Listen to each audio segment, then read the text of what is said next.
了解期权的魅力。那我们的目的呢，也是带大家了解期权的魅力呢，也让大家能够在零基础的基础上学习期权啊，零基础学习期权。为什么要做期权啊？期权因为期权的大时代正席卷而来啊，尤其是最近这段行情，包括2、3月份的那波行情是非常适合做期权的啊。最近2、3月份为什么适合做期权？因为那个时候是美股在回调，因为我们大部分的投资可以讲80%的投资是做股票的，做股票呢它有一个特性，就是在低位买进高位卖出你才能赚钱，是吧？但是一旦整个大盘还是回调的话，那你这种操作可能就赚钱的这个难度就会上升，所以这个时候就期权的效果就出来了。然后第二个情况呢是在指数出现或者说你持有的个股出现牛市的情况下，或者说趋势比较明朗的情况下，这个时候你想着去加仓啊，去加杠杆，但是呢你的本金或者说资金周转就是有限受限的情况下，你完全可以考虑用期权这种方式去灵活安全的去加杠杆啊。所以说期权在最近的可以说在26年来讲是对期权最友好的一个年份啊，最友好的一个年份。所以大家可以说，在这个时候去学习期权是天时地利人和啊，天时地利人和。这里面是期权的一个优势啊，它有灵活交易、风险对冲、有限损失、收益巨大啊，这些优势。期是时间，权是权利，它把它组合在一起，就是叫期权是在未来的一段时间内拥有的某种权利啊，拥有的某种权利。然后有2句话送给大家，第一句话是期权是让你的知识积累变现最有效的投资工具。这句话怎么理解？什么叫你的知识积累变现最有效的工具？比如说你现在判断 QQQ 也好，英伟达也好，比如说英伟达是今天发财报，你根据你的这个经验和历史这个规律，你认为啊英伟达发财报前后可能会涨或会跌啊，你得出来这个结论。但是如果你认为它会涨的话，你可能在昨天你就配置这个英伟达的股票，对吧？但是如果你认为它会跌的话，你可能就会把你的持仓或者说你不动它，对吧？你就不会去买它，这是你的一个判断，对不对？但是如果你知道了有期权这个工具的话，你判断它出财报的时候会跌，那你是不是在5月18号的收盘，或者5月18号盘中，或者说在英伟达冲高的时候，你就布局它的空单。如果它今天跌了，那你这个是不是就变现了？就是无论你有什么观点，用期权你都能可以表达。你认为它震荡也好，认为它上涨也好，认为它下跌也好，或者说认为它先涨后跌，先跌后涨，各种观点你都可以用期权来表达出来。然后只要你的判断对了，你都能获利。你用其他的任何工具，你都没办法啊，去把你的这些判断或者你的知识这些来变现，只有用期权才能它能够完美的能够匹配你的判断啊，匹配你的认知。然后第二句话送给大家的就是期权不会让富人跌入深谷，却能让谷底的人看到希望。这句话怎么理解呢？就我们刚刚讲的那个比如说你买了100万的 QQQ，100万的金额已经不算小了，对不对？那就这个说明你的资金量不小的情况下，那你会不会用100万去买期权呢？不会，对不对？因为你100万资金量已经不小了，你买 QQQ 它不会给你一下就亏完，是不是？那这个情况下，你100万买了 QQQ 的情况下，你拿个1万块钱去买个 put， 这个合情合理，或者5万块钱去买个 put， 对吧？因为它对你的整个账户、整个身家、整个资产结构是没有特别大的影响的。如果万一 QQQ 崩盘了，或者说美股崩盘了，全球的股市崩盘了，那你这个 QQQ 的下跌，虽然它也比较多啊，比如说跌30%，那你亏了30万，但是你这个 put 1万块钱买的 put， 它有可能给你赚到30万、50万甚至100万，是吧？所以说它不会让你跌入深谷，是吧？期权。然后为什么能让谷底的人看到希望呢？比如说有些个人投资者他的资金量本来就比较小，假设他只有那个1万块钱或者10万块钱以内，他不管他是买股票也好，或者买其他投资工具，如果赚了也就那么多，对吧？就是有很多标的啊，就是买股票，你即使赚了10%、20%也就那么多。假设10万块钱，你赚了20%也就2万块钱，对你的整个就是说资金流可能没有特别大的一个影响，对吧？但是如果你亏了10万块钱，你亏了那个2万或者5万，它可能对你的这个资金周转就会比较大的一个影响。但是如果你是用的期权，你10万块钱里面你拿个1万块钱或者2万块钱，你万一赚了，你可能赚30、50、100万，它对你的资金流是有非常大的一个改善，资金周转是一个非常大的提升，对不对？但是如果你买进的这个 put 或者买的 call 啊，是亏了1万2万，它对你的影响其实跟你买股票的影响是一样的。所以大家发现没有，这2句话啊，我个人认为这2句话大家可以好好的去体会一下啊。然后认购期权啊，比如说我们以香港的楼市为例啊，认购期权，假设他想给孩子买房啊，但是呢，如果现在买房又担心明年的房价下跌，如果明年买的话又担心明年房价是蹭蹭上涨，那这个时候呢，你可以怎么做？你可以支付10万块钱买一个楼花，由此获得明年以300万的价格购买房屋的权利啊。那接下来这个房子只会出现3种情况：第一，如果明年的房价涨到了400万啊，那王先生依然有权以300万的价格买入这个房产。所以他总共付的资金是多少？是一个楼花10万块钱加上这个300万的现金，就是310万买了一个房产。那他有没有对黄先生来讲是不是有利的？因为肯定是有利的，因为房价明年已经涨到了400万嘛，对吧？对他是有利的，这是房价涨了的情况下是看涨期权。如果房价是明年还是300万，那这个王先生他可以买也可以不买，但是呢，他这个交的这个10万块钱是不退的啊，所以说这对那个王先生来讲是不利的啊，是不利的。就是如果明年的房价还是没涨没跌的话，对他来讲是不利的。然后第三种情况，如果房价跌到200万，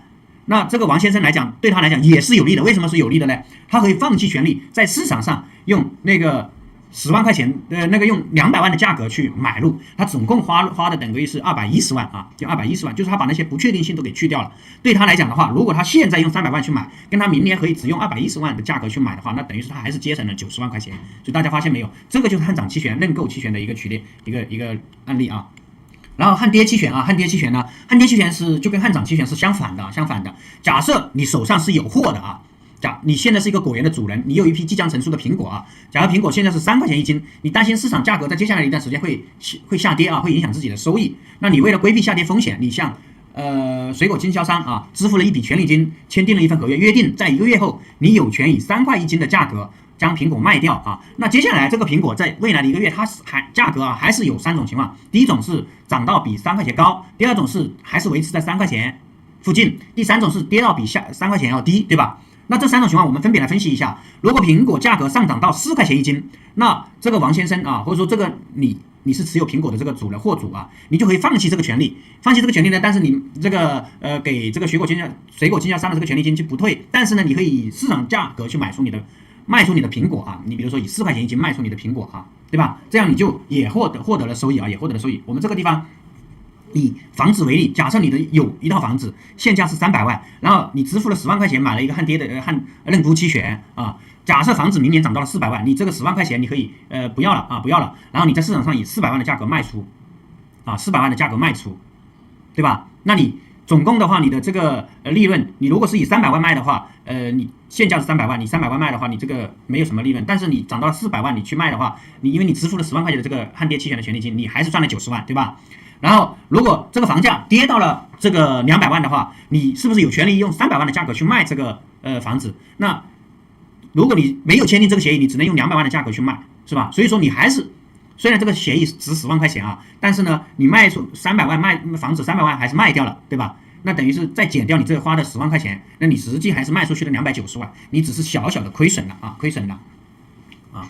小亏，因为相比于你跌到了200万。再去卖的话，你要亏100万，是不是？所以这就是汉跌期权的一个效果啊。汉跌期权，如果它到明年还是那个价格还是300万呢，你这个房子，那你卖和不卖其实相差不大，因为你只是花了10万块钱，这10万块钱对你300万的房子来讲，它的这个比例相对来说还是比较小的哈。然后期权的另一种分类方式就是有美式期权和欧式期权啊。我们今天主要讲美式期权。美式期权呢，就是有权在到期前任一个交易日行使权利啊，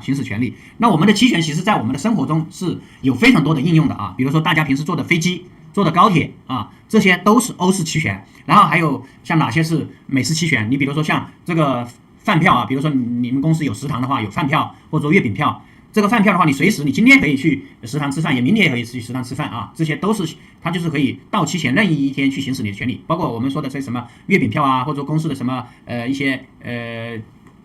别的一些礼品啊，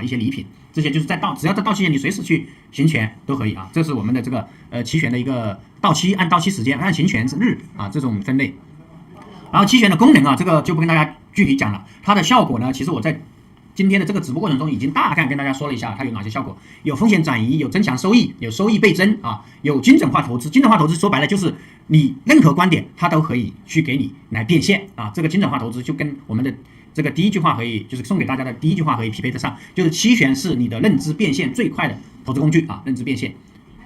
然后立体化作战啊，立体化作战说白了就是涨也可以去做，跌也可以做，横盘震荡也可以去做啊。期权有非常多的一种方式。然后这个呢是期权的这个基本条款，如果大家是新手的话，把这个15条基本条款都搞清楚了，大家基本上就入门了啊。首先这个是标的啊，比如说我们按特斯拉来举例，特斯拉是它的正股啊，叫正股。合约类型呢又叫，比如说 call 又叫汉涨，又叫认购期权啊，汉涨又叫认购期权。然后 put 又叫汉跌期权，又叫认沽期权啊。然后行权价格、合约陈述、合约列明的日期、到期日啊，然后内在价值、时间价值、杠杆倍数啊。期权的价格等于内在价值加时间价值。我们刚刚不是看到这个期权，比如说这个期权是5块3毛5嘛，对不对？它这个地方呢有一个内在价值0.41，然后有个时间价值4.94，这个5块3毛5是由这两部分组成的啊，然后时间价值的特性是什么呢？它会随着到期时间的越到期，它的那个时间价值就会越少。内在价值呢，跟那个标的的涨跌，就是跟正股的涨跌是有关系的啊。然后我们看一下啊，如何判断一个期权是平值、实值还是虚值啊？我们这里面呢就不跟大家具体讲了啊，不跟大家具体讲了。认购期权和认沽期权，我们各举一个例子。现在股价是12块，行权价格是10块，那这个地方呢，汉涨期权呢，它就是实值啊。因为为什么呢？内在价值它有2块，因为现价我们的汉涨期权扣的话，它的内在价值是用现价减行权价，12块减10块，实值啊就2块。如果我现在就立即执行行权利，那就可以赚了啊。如果是现在的股价是10块，然后行权价是10块，那就是平值，就是现价减行权价几乎等于0或者等于0附近的话，就叫平值期权啊。如果你现价是8块，然后行权价格是10块，那8减10块是变成负的，那内在价值不可能是负啊，所以说这个就是虚值啊。然后汉跌期权就是 put 啊，那就相反。如果现在的股价是10块，是8块，然后行权价是10块，因为它的内在价值是用行权价减现在的股价啊，那就是有2块的内在价值啊，所以它就是实值啊。那其他的就跟我们的汉涨期权是相反的啊。买入开仓的概念与动机是什么啊？权利仓机制就意味着就是你汉涨或者汉跌，说白了就是买扣或者买 put 啊，买扣或者买 put， 买入期权合约新建立头寸啊，这就叫买入开仓啊。买入认购意味着就是你支付了权利金，获得未来以约定价格买入一定数量标的资产的权利啊，这个是买方的概念啊，买方的概念意味着你汉涨这个标的啊。然后买入认沽就是也是你支付权利金，获得未来以约定价格卖出一定数量标的资产的权利啊。这个标的数量资产你不要说你有没有啊，你没有，但是你只是签的，你只有这样一个权利就行了啊，有这样一个权利就行了啊。意味着你是未来看空这个标的的，意味着你未来是看空这个标的的啊。这是买入开仓的概念与动机。然后买入开仓它的盈亏怎么计算呢？很简单，你比如说你10块钱买入的，你买的汉涨，然后你这个标的就是你这个期权涨到了12块，你平仓的话你就赚到了2块啊，不是说这个标的有可能只涨1块或涨0.5块，但是你这个期权有可能涨2块啊，是这样的。这个就是你的盈利。然后你买入的 put， 假设你是10块钱买的啊，然后你不用管这个标的跌了多少啊，就是你的股票跌了多少，你只要看你的这个期权涨了多少，它期权涨了，那你10块钱买的 put， 它涨到11块你就赚了1块，涨到12块你就赚了2块，它跌到9块你就亏了1块，跌到8块你就亏了2块啊，所以它在账户上会明明白白的显示啊，明明白白的显示啊，所以说买方的盈亏就是平仓时的权利金金额减开仓时的权利金金额。假设你开仓是10块钱啊，那平仓时是12块，那你就赚了。如果你开仓是10块，平仓时是8块，那你就亏了啊。大家就这么去认为就行了，就不用去很绕脑的，就是我买涨的话，标的涨了，我赚钱能理解，但是我买跌的话，标的跌了，我应该是怎么样这个赚钱？就是还是根据你的账户的上面的这个持仓啊，你的这个合约涨了你就赚钱了，合约跌了你就亏钱了啊，这是买方。然后这是我们期权的买方的投资四部曲。判断趋势，首先判断一个标的是涨是跌啊，然后确定策略啊，确定策略是什么呢？我判断这个标的未来要跌，那我们肯定就要买 put 或者说买 put 有关的，对吧？如果判断这个标的要涨，那我可能就要买扣或者跟后有关的，对不对？这是确定策略。开仓操作，那你选择哪个合约啊是更合适的？然后第4步是了结头寸啊，了结头寸，我的建议都是建议大家直接平仓就行了，直接平仓就行了啊。